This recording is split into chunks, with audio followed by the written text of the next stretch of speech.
তো আমি আজকে তোমাদেরকে দুটো ফ্লাস্ক পরিষ্কার করে দেখাবো। উজ্জ্বল কতটা সুন্দর হয়েছে তোমরা নিজেরাই দেখতে পাচ্ছ।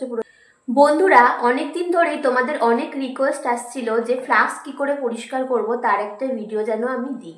তো চলো সেই ভিডিও নিয়ে আজকে তোমাদের সামনে চলে আসলাম। তো আমি আজকে তোমাদেরকে দুটো ফ্লাস্ক পরিষ্কার করে দেখাবো এবং দু রকম টিপস দেখাবো।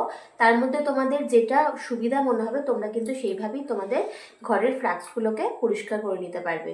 আর এই দুটো টিপসের মাধ্যমেই কিন্তু তোমাদের ফ্লাস্কের ভেতরের যে আয়রনের দাগ হয়ে যায় বা দুর্গন্ধ হয়ে যায়, জলের কোনো আস্তরণ পড়ে যায়, সব কিছুই কিন্তু পরিষ্কার হয়ে যাবে। ঠিক আছে, তো আমি আজকে তোমাদেরকে দুটো ফ্লাস্কের মাধ্যমে দেখিয়ে দিচ্ছি কিভাবে তোমরা পরিষ্কার করবে।